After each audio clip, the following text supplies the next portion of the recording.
الرحيم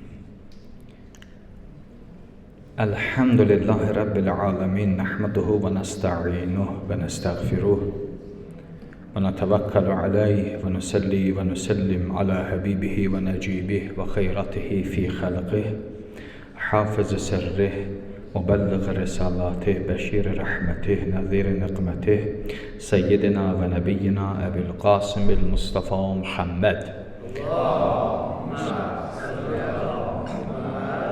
وعلى آله الطيبين الأطهرين المنتجبين الهداة المهديين المعصومين سيما بقية الله في الأراضين أوصيكم ونفسي بتقوى الله يا عباد الله. Esselamu aleyküm cemiyen ve rahmetullah ve berekatuhu. Özümü və siz, əziz, dəyərli müminləri, müminələri, inanclı bacı qardaşlarımı mübarək cümə günü ilahi təqvaya riayət eləməyə dəvət edirəm. Uca Allah aqibətimizi xeyirli qərar versin, ailələrimizi, evlatlarımızı özünə gözəl qul əhl-i beytinə aşiq qərar versin inşallah. Biz Həzrəti Zəhra salamullahi əleyhanın mübarək mövlud günlərindəyik. Dəyərli analarımızı, bacılarımızı təbrik edirəm və Allahdan istəyirəm ki, onların hər birinə Həzrəti Zəhra salamullahi əleyhanın iffətindən nəsib eləsin. Ailə mühüm faktordur cəmiyyətdə. Çünki evlad ailədən cəmiyyətə sirayət edir. Bizim evladlarımız ilk ailədə, böyüdükdə artıq cəmiyyətdə özünü göstərir. Ona görə də ailə faktoru mühüm məsələdir. Quranın ayələrinə diqqət eləsək, hədislərə diqqət eləsək, bunlar hamısı təkid eləyir. İlk bünövrə ailədir. Gərək ailədə evladlar sağlam böyüməlidir ki, səhər cəmiyyətə təqdim olunan zaman fəsad baş verməsin. Həzrəti Əli əleyhissalam və Həzrəti Zəhranın ailə münasibətlərinə diqqət yetirəndə görürük ki, onların ailədə ancaq və ancaq hər ikisinin bir hədəfi olub. Allahın razılığı. Bu çox mühümdür. Çox əsas faktordur. Allah razılığı. Əgər ailədə Allah razılığı önəm daşısa, evlad imanlı tərbiyə olunar və cəmiyyətə də imanlı şəkildə təqdim olunur. Uca Rəbbim Quran-ı Kərimdə ailə zəminində buyurur, tək özünüzü yox, deyir, ailənizi də nicat verin. Təhrim surəsinin 6-cı ayəsində buyurur ki, qu, ayə belədir, qu ənfusakum və əhlikum narən. Özünüzü və ailənizi oddan xilas edin. Tək özünüzü yox, ailənizi də oddan xilas edin. Siz cəmiyyətdə tək özünüz deyilsiniz. Ailəniz sizin boynunuzdadır. Onların həm məişəti, həm yaşayışı, ondan da yuxarı onların tərbiyəsi də bizim öhdəmizdədir. Əgər biz ailədə evladlarımızı Allah istəyən kimi tərbiyə eləyə bilməsək, səhər cəmiyyətə layiqli evlad kimi təqdim eləyə bilməyəcəyik. Allah təbarək və təala bir ayədə buyurur, Taha surəsinin 123-cü ayəsində buyurur, وَأَمُرْ أَهْلَكَ بِالصَّلَاتِ. Bir ailənə namaz öyrət. ailəni namaza dəvət elə. Görürsən, biz bəzi vaxt ailəmizi, uşağımızı xüsusilə səhər məktəbə nə cür qaldırırıq, o yuxudadır, gərək onu qaldıraq, gərək o məktəbdə iştirak eləyə, sinifdə iştirak eləyə, dərs oxuya və bizim vacibdir boynumuzda ki, onu sübh oyatmalıyıq və ofda demirik onu oyadandır. Deyirik, sən məktəbə getməlisən, dərs oxumalısan. Amma deyəndə ki, gəl sən bunu sübh namazına oyat, elə bil ki, biraz orada ehtiyat eləyir. Quşaq qoy yatsın. Bəs niyə Allahın ibadətində bu qədər səhlənkarıq? Məktəbə getmək üçün gözünü çıxardıb qaldırırıq ki, sən məktəbə get. Amma namaz vaxtı gələndə o qədər məktəb qədər ciddi deyilik. Ne qoy yatsın? Nə cür yatsın? Onu oyatmaq lazımdır. Əlbəttə, ailədə ibadətə meylləndirmək zorakılıqdan olmaz. Bu düzgün hal deyil. Ona təbliğ, məhəbbət, meyl yaratmaq lazımdır. Amma tam səhlənkarlıq eləmək də bu düzgün deyil. Allah Quran-ı Kərimdə buyurur, həm özünüz, həm ailəniz. Həm özün, həm ailən. Özünü və ailəni xilas elə. Özünü və ailəni namaza dəvət elə. Bəzi vaxt bir ömür insan namaz qılır, bir dəfə də olsun öz ailəsini namaza dəvət eləmir. Namaza dəvət eləmir. Bunlar Allahın məhşər günü Allah insandan sual eləyər. Ki, bəs sən namaz qıldın, heç bir dəfə də ailəni namaza dəvət eləmədin. Ailəni düzgün yola dəvət eləmədin. Elə özün namaz qıldın, kifayət elədi, xeyr. Bəs cəmiyyətdə sən insan təqdim eləməliydin, evlad təqdim eləməliydin. Bəs bu nəzir oldu? Uca Rabbim bir ayədə də buyurur, İnnəl xasirinə əlləzinə xəsiru ənfusəhum və əhlihim. Buyurur ki, ən bədbəxt və ziyankar kimdir? Deyir, ən bədbəxt və ziyan içində olan şəxs o şəxsdir ki, özünü və ailəsini zərərə çəkir. Özünü və ailəsini zərərə çəkən şəxs ən bədbəxt şəxsdir. Bəzi vaxt bizim özümüzün xəbərimiz olmadan biz özümüz bir böyük səhv eləyəndə onun nəticəsi gəlir ailədə də özünü bir ruza verir. Yəni ailədən yan keçmir. İnsan özü bir pis işlə məşğuldur, onu evladı görür. Evladı görür, onu çəkindirə bilmir. Çünki niyə özü bir pis işə bələşib, onun nəticəsi istər-istəməz evladda da gələcəkdə təsir qoyur. Ona görə də bu məsələdə çox diqqətli olmaq lazımdır. Cəmiyyətdə ailə bizim cəmiyyətimizdə çox əfsus olsun ki, ailə faktoru ancaq və ancaq iki cütlüyün evliliyi, onların məişəti, onların gözəl yaşam tərzi, onların evinin gözəlliyi və rahatçılığı. Bunlardan biri pozularsa, ailədə münaqişə baş verər. Amma bir halda ki, bunlar hamısı müvəqqəti məsələdirlər. Ailənin əsasını bunlar təşkil eləmir. Görürsən, nə qədər ailələrdə təlaq baş verir. Təlaq nədən irəli gəlir? İnsanlar bir-birini düzgün başa düşə bilmir. Allahın qanunu ilə yaşaya bilmir. Evladlarını Allahın qanunu ilə tərbiyə eləyə bilmir. Çünki gərək özü əvvəl tərbiyə olar ki, tərbiyə eləyə bilər. Bəzi vaxt insanın özü tərbiyə olmasa nə cür tərbiyə eləyə bilər? Mümkündür tərbiyə eləyə. Ona görə də gərək ata çox diqqətli ola. Ata mühüm faktordur ailədə. Ana da mühüm faktordur. Ana tərbiyəçidir, ata evin dirəyidir. Bu cürdür də ailə təməli.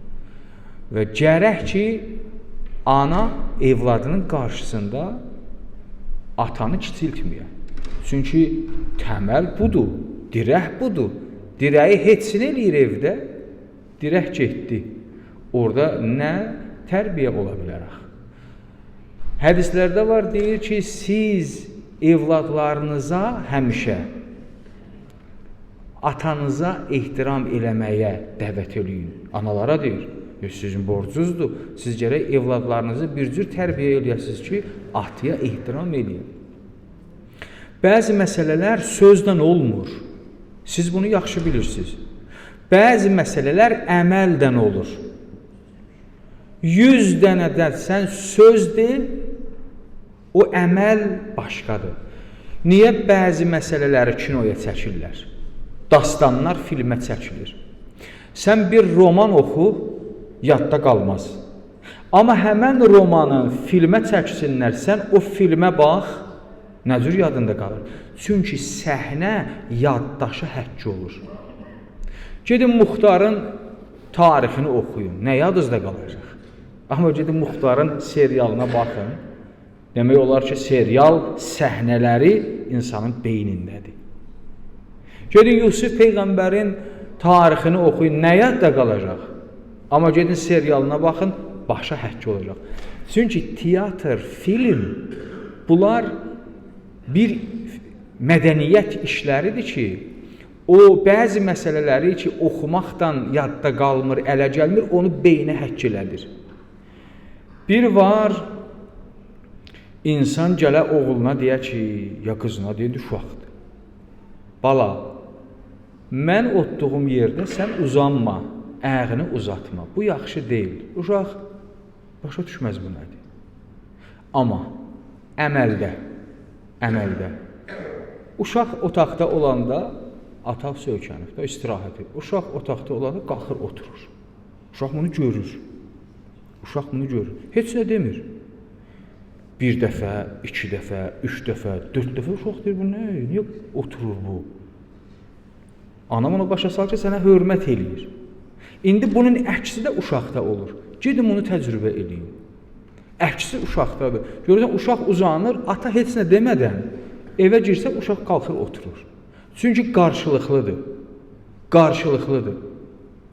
Üzr istəyirəm ifadəmə görə, bəzi vaxt ailə daxil insan elə bilir ki, məhrəmdir, ailədir, uşaqdır, elə öz ürəyi istəyən kimi geyinməlidir, ürəyi istəyən kimi hərəkət eləməlidir. Bəli, rahatdır insan evdə, amma əgər istəyirsən evladı tərbiyə eləyəsən, gəlir ona bəzi səhnələri görsədəsən ki, o səhnələrdən o ibrət götürə. Uşaq gözünü açır, valideyn pis gündədirsə, o uşaq əgər cəmiyyətdə sağlam qalıbsa, gərək gedə böyüyəndə 100 dənə heyvan qurban kəsə ki, bu sağlam qaldı cəmiyyətdə. O nadir hallarda sağlam qala bilər. O redki olur belə hadisələr. Və yaxud əksisi də ola bilər. Ata, ana o qədər cəhd eləyə bilər, evlad naxələf çıxa bilər. Nümunəsi Quranda var. Həzrəti Nuhun oğlu Kənan.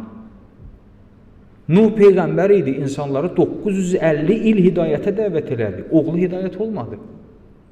Bəla gəldi, dedi, ay bala, gəlmin, cəmiyə min, dedi, yox. Quranda Allah Teala bir dənə ayə var, indi tam adresi yadımda deyil, özünüz də axtarsaz tapa bilərsiniz. Su qalxanda Həzrət Nuh oğlu idi, biraz qəlbi körəldi ki, oğlu qərq olur.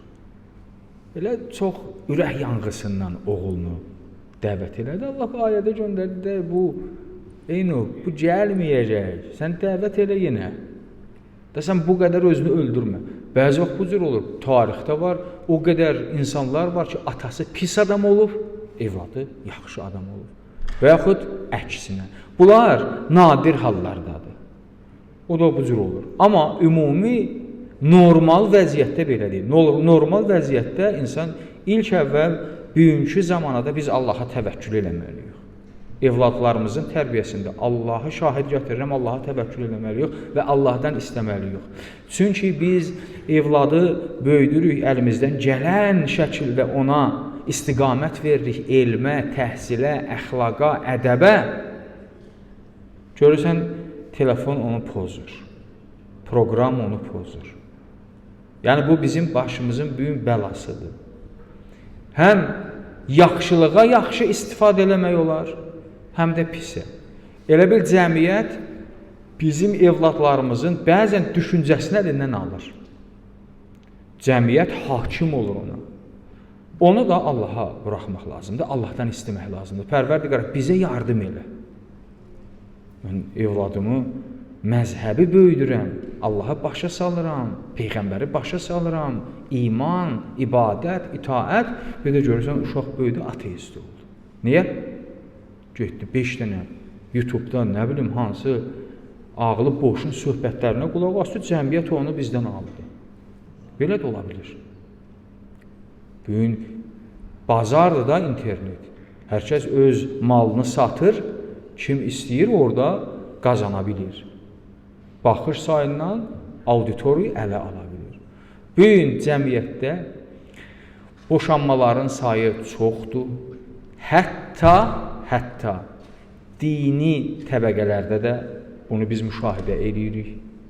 Və bu acı hadisədir. Bu acı hadisədir. Bilirsiniz ki, hədisdə var, deyir ki, bir təlaq oxunsa, Allahın ərşi lərziyə gələr, deyir. Təlaq oxuyanda istiğfar eləyin, təlaq oxunanda təxirə salın.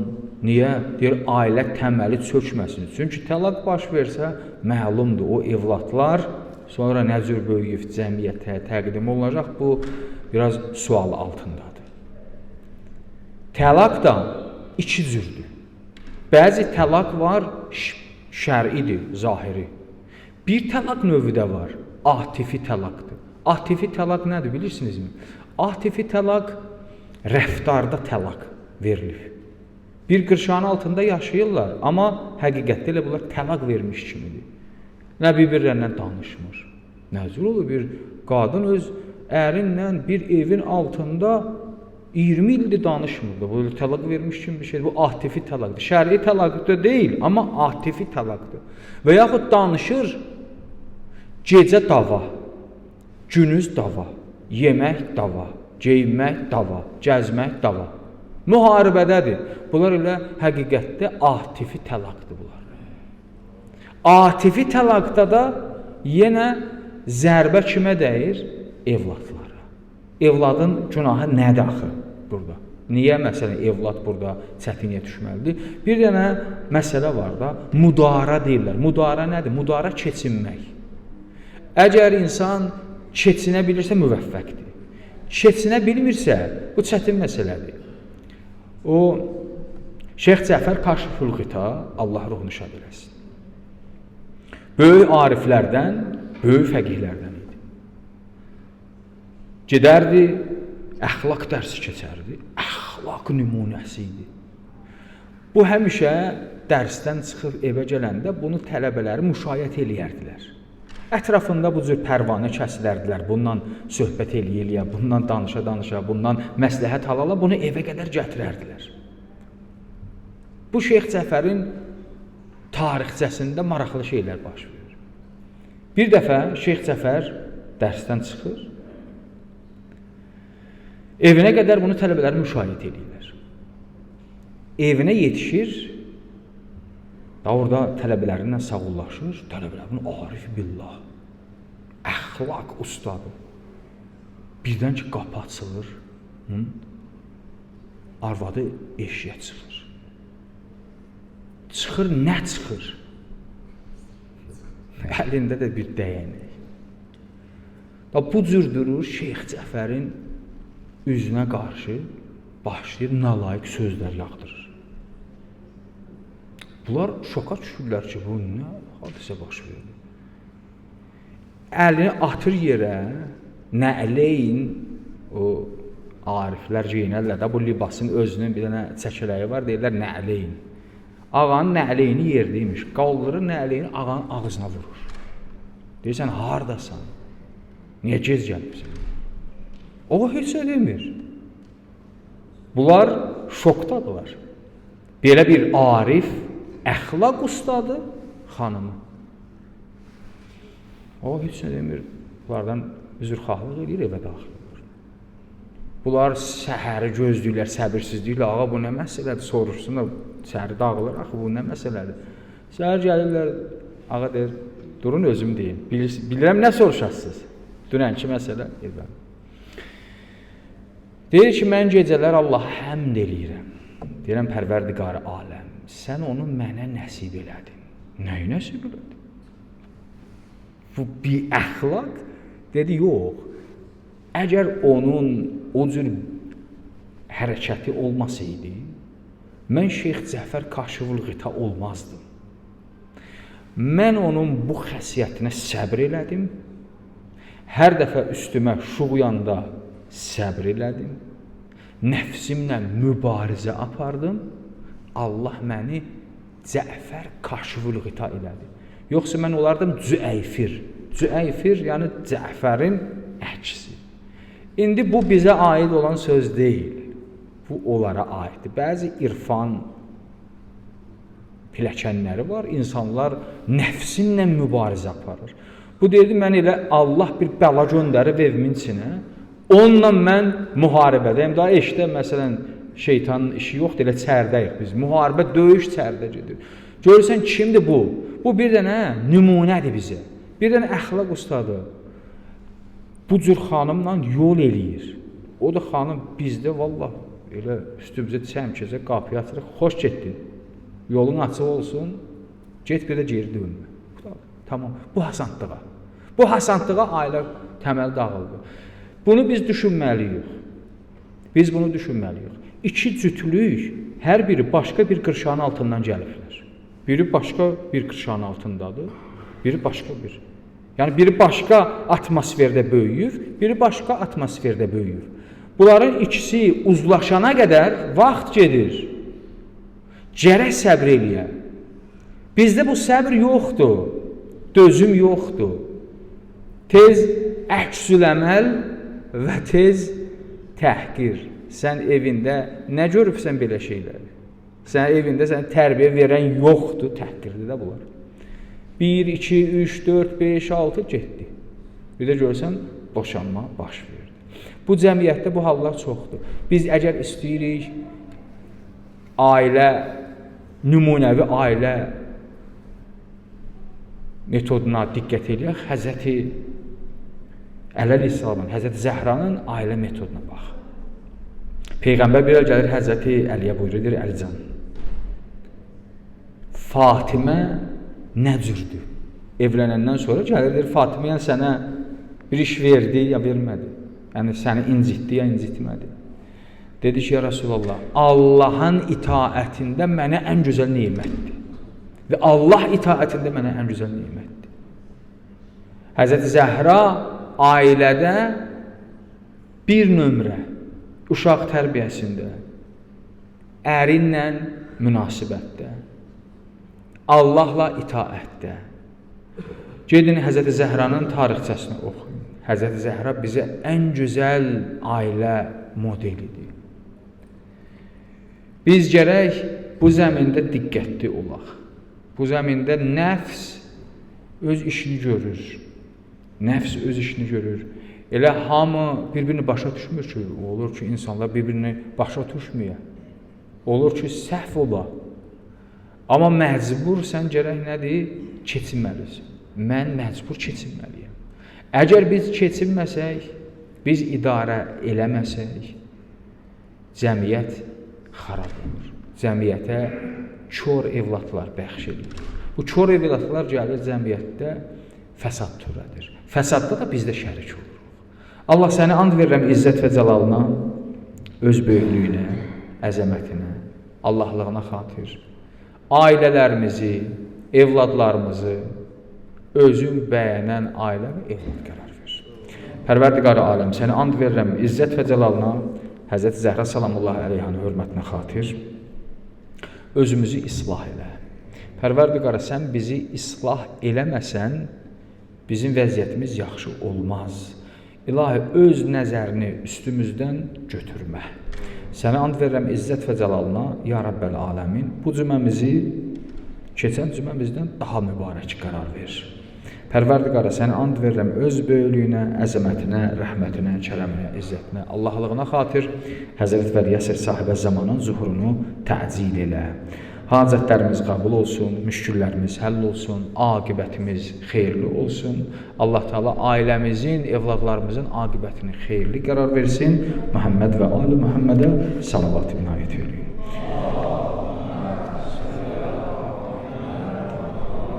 Bismillahirrahmanirrahim. Vel asr innel insane lefî xusr illellezîne âmenû ve amilussâlihât ve tevâsav bil haqqi ve tevâsav bis sabr. Sallu ala Muhammed ve ali Muhammed.